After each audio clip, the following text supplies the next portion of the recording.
album back since 2003 Seasons. How does it feel for you coming back to the fold now? It feels awesome, man. I mean, I was just dead set on busting my ass on this record, and everyone's been so cool since I've been back, and you know, the guys allowed me a lot of space to work. Since they had done 3 records while I was gone, it was like they needed a little bit of a freshen up, you know, a new perspective as well. And coming in, I got the opportunity to kind of be outside of the band for a little while and see what the strong points were and kind of bring that back to the table. And you know, when you're gone from something you really love, you know, you appreciate all the good things, and you know, that's what I do now. It was good that I got a chance to step out. Now, I appreciate what this band is and what we're capable of doing, and how to remind these guys what they have. You know, and I think when you're doing it for so long, you kind of lose touch of that. You know, and you know, we're still a force to be reckoned with, I think. You know. And I mean, in your absence, they sort of the band sort of went through a rocky period there, in what, about 2005, with the new record company, you know, going under and all that stuff. So it's, I would imagine it's got to feel good that you guys are really getting back to where you started, with that whole family feel and having, you know, all your feet on the ground again now. Yeah, we have different management now. We're in good management, and we have some cool bands on that roster, you know, and it is absolutely back to the family vibe. We're stronger than ever on stage. You know, we feel great. Everyone's in a good headspace, but you know, there's going to be ups and downs when you're in a band like us that's been around this long.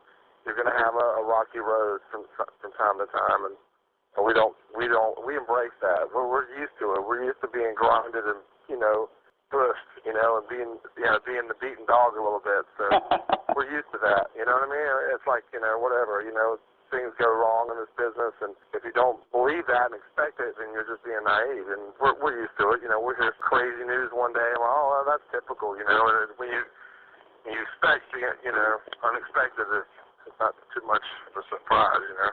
Oh yeah, I heard, you know, Lady Gaga's carrying Lejean's love child, so yeah. Yeah, I wish. That'd be awesome. Good press. Speaking of which, who are you listening to these days? Who's sort of getting your juices flowing? Man, you know what? I've been listening to all these weird things. I mean, it wouldn't even be weird to even say, but I've been listening to all these like 80s, like abstract 80s bands. You know, I don't know why. I mean, I've just been on this YouTube kick, and I mean, it don't even sound cool to even say it, but I mean, I've just been listening to like old Cure and Thompson Twins and just weird things that affected me when I was a younger kid. I don't know why. It's just the production of these old 80s songs, like not even talking about hairband metal 80 bands, like, but just like these off the wall 80s like big rock songs, you know. And right. I don't know. It's weird. I don't know why, but I mean, I've been on that kick, and I'd be lying if I said I was listening. You know, I've been, you know, always listening to heavy stuff. You know, I've been listening. I listened to the second Meshuggah record the other day, and just loving on that. But I don't know, man. I listen to everything, man. I've been listening to a lot of Nine Inch Nails here lately. I've been trying to find some new bands. You know, I listen to Clutch. I love Clutch. They just write these amazing riffs and songs. But you know, yeah, I've just been on this really you know, lethargic kind of. Yeah, it's sort of I'm sort of the same way. For me, I have to be able to go back and listen to what's come before to really appreciate it. Because if you just listen to one sound all the time, even if that's what you do for a living, you lose your perspective, I think. Yeah, I don't know, man. I listen to all these weird different things. Just you know, I get to these little phases, but you know, like I said, I'm always listening to metal. You know, I'm always listening to that. That's a given. But my guilty pleasure here lately has been like this older stuff. You know, Peter Gabriel's amazing talent to me.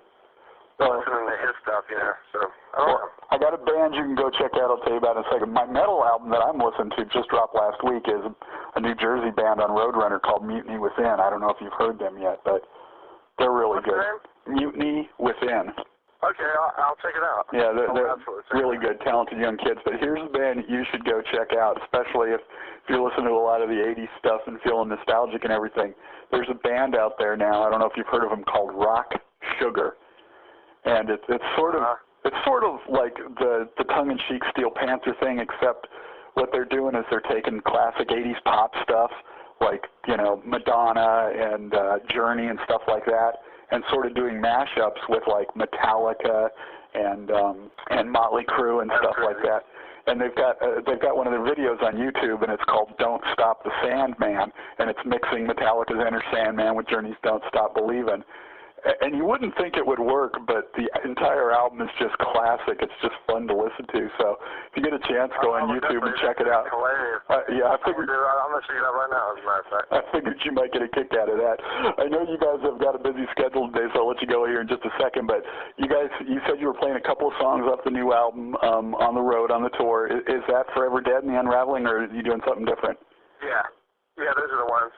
Those are the ones. Yeah, we just wanted to put a couple out that for people to get familiar with. Unraveling is actually the radio single, and Forever Dead is kind of a gift to the fans for they're waiting for a while. For waiting.